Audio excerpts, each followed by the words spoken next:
رشتے کمزور ہونے کی سب سے بڑی وجہ یہ ہے کہ ہم انہیں نبھاتے کم اور آزماتے زیادہ ہیں۔ کسی فیصلے کے وقت اگر بات قرآن تک پہنچ ہی جائے تو فیصلہ قرآن کے اوپر ہاتھ رکھ کر نہیں بلکہ اس کے اندر سے پڑھ کر کریں۔ سچا اور مخلص انسان اگر تمہیں بلند نہ بھی کر سکا تو تمہیں گرنے بھی نہیں دے گا۔ اپنے اخلاق کو اس طرح بناؤ کہ جو تمہیں ایک مرتبہ دیکھے اور ملے وہ تمہیں 1000 مرتبہ دیکھنا اور ملنا چاہے۔ دھرتی پر سب سے زیادہ بوجھ ان نفرتوں کا ہے جو انسانوں کے دلوں میں دوسروں کے لیے ہیں۔ معافی کا مطلب گلے لگانا نہیں بلکہ یہ عہد ہے کہ جو اذیت اس نے مجھے دی وہ میں نے اس کو نہیں دینی۔ کسی کی تعلیم دیکھنی ہو تو اس کی ڈگری دیکھنے کی کوئی ضرورت نہیں، تھوڑی دیر اس سے بات کر لو، اس کی زبان اور رویہ سب بتا دیتا ہے۔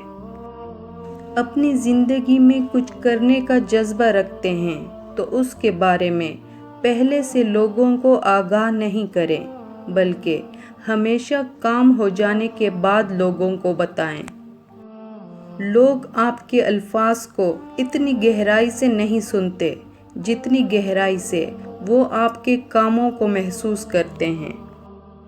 حاسد آپ کی نقل کرنے کی کوشش کرے گا حالانکہ اس کے نزدیک آپ بہت برے ہیں۔ حاسد آپ کی ہر خوشی کے موقع کو خراب کرنے کی کوشش کرے گا، چاہے آپ کی خوشی کتنی ہی معمولی کیوں نہ ہو، اس سے برداشت نہیں ہوگی۔ حاسد کو آپ کے نقصان سے دلی خوشی محسوس ہوگی۔ حاسد آپ کی ہر کامیابی کو چھوٹا دکھانے کی کوشش کرے گا۔ حاسد کے نزدیک آپ کی ہر کامیابی گڈ لک ہے، چاہے آپ نے اس کامیابی کے لیے کتنی ہی محنت کیوں نہ کی ہو۔ حاسد کو آپ کے ہر اچھے کام میں برائی نظر آئے گی۔